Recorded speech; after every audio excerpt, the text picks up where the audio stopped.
guys, no? Kasi for some of you, parang you may be dealing with a narcissistic person, mga kapiksi, somebody na ma-pride, ma-ego, narcissistic. Parang this person doesn't really see your true value. Parang hindi nito nakikita yung true value niyo, mga kapiksi. And parang kahit na anong gawin mo, i-offer mo sa kanya, kahit na anong kabutihan, no, yung ipakita mo dito sa person na to, pagmamahal, kabutihan, itong person na to, hindi niya yung nakikita.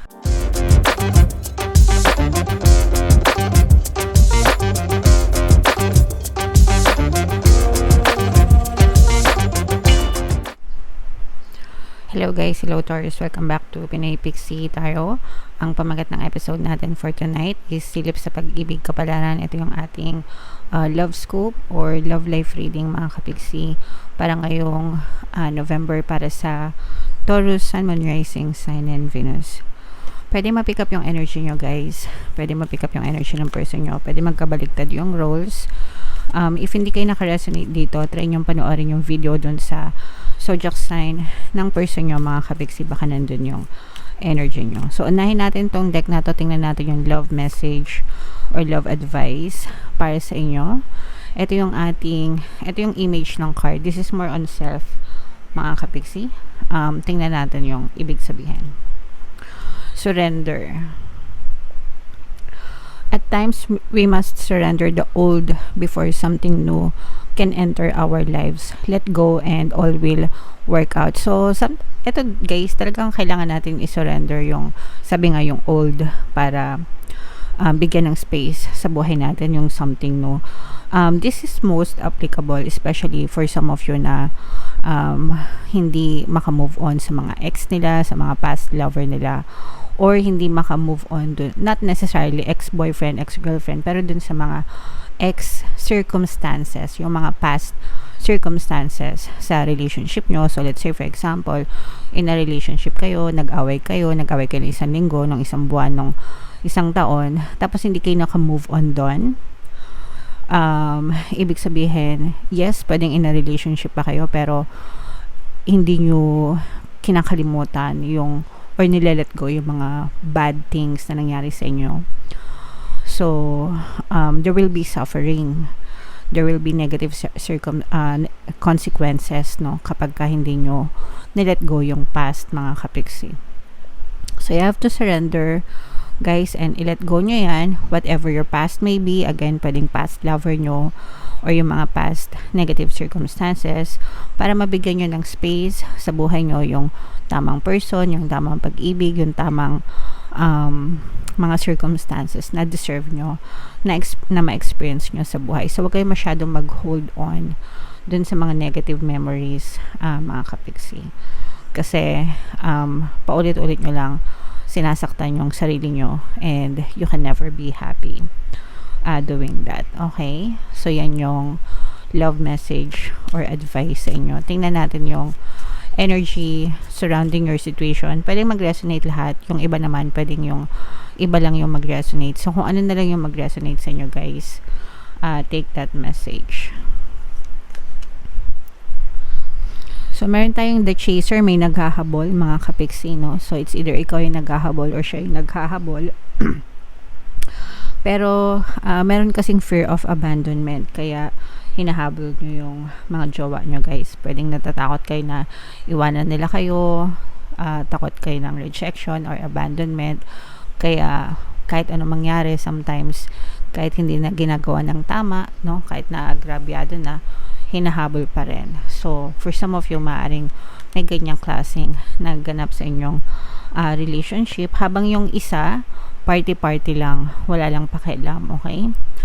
Or, parang yung isa sa inyo, guys, is hindi masyadong committed or hindi masyadong seryoso dun sa relationship, habang yung isa naman takot na maiwan.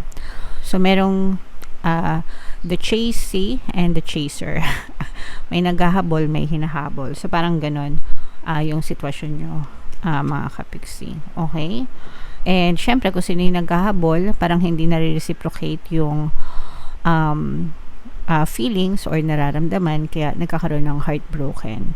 mga kapiksi. So, one of you is sadly hurt, deeply hurt, dahil dun sa, kumbaga parang yung sitwasyon na to, pwedeng one-sided love, or parang mas mahal nung isa yung isa.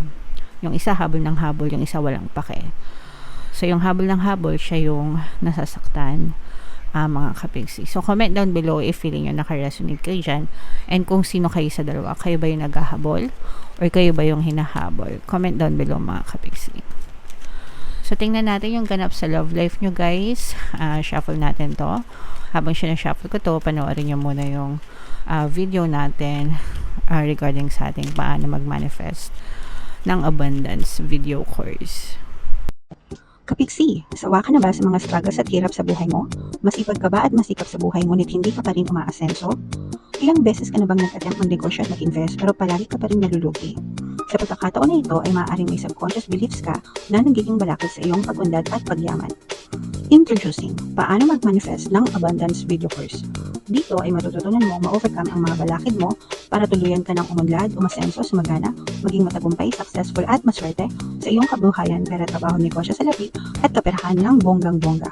Dali, mag-send na ng email sa pinoypixie@gmail.com at simulan na ang iyong pagyaman ngayon.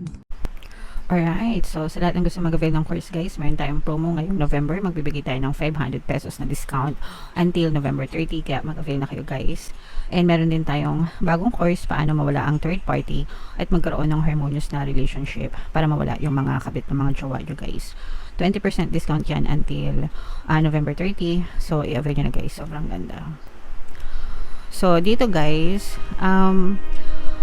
Taurus kayo ay represent ng Queen of Pens sa ating spread. Ito yung ating love energy, mga kapiksi. For some of you, this is both negative and positive, mga kapiksi. Pero medyo lamang yung negative, guys, no? Kasi for some of you, parang you may be dealing with a narcissistic person, mga kapiksi. Somebody na ma-pride, ma-ego, narcissistic. Parang this person doesn't really see your true value. Parang hindi nito nakikita yung true value niya, mga kapiksi. And parang kahit na anong gawin mo, i-offer mo sa kanya, kahit na anong kabutihan, no, yung ipakita mo dito sa person na to, pagmamahal, kabutihan, itong person na to, hindi niya yung nakikita, mga kapiksi. And this person, parang mataas yung tingin niya sa sarili niya. So, most of the time, ganun yung mga ugali ng mga narcissistic person. Sa ibang tao, mabait sila, pero pagdating sa sarili nilang bahay, sa pamilya nila, jowa nila, asawa nila, mga anak nila, they treat them differently. They treat them like crap. And for some of you, pwedeng ganun yung feeling nyo, na-experience nyo dito sa person na to.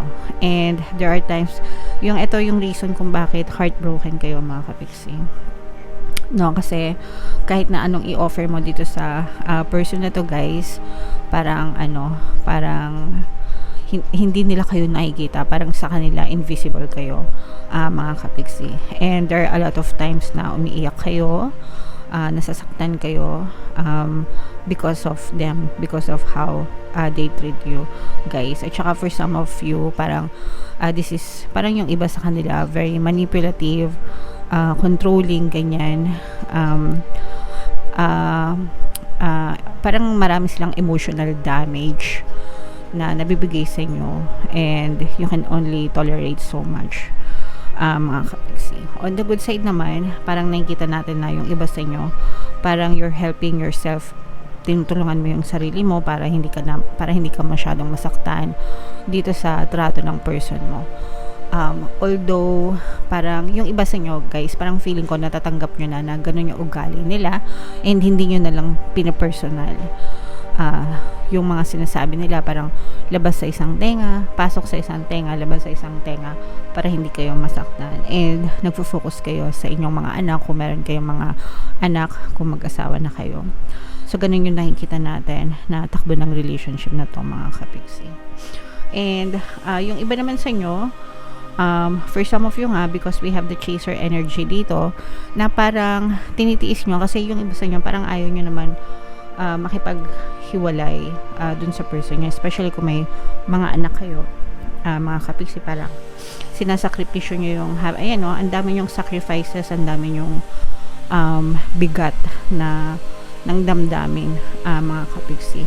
There are times na napapaisip kayo, no, na umalis, lumayo, pero there's also hope. You're still hoping, kumbaga, na baka magbago pa, baka bumait pa, baka alam niyo yun, yung mga baka bumait pa, baka magbago pa itong person na to, and baka maging maayos pa yung relationship nyo, mga kapiksi.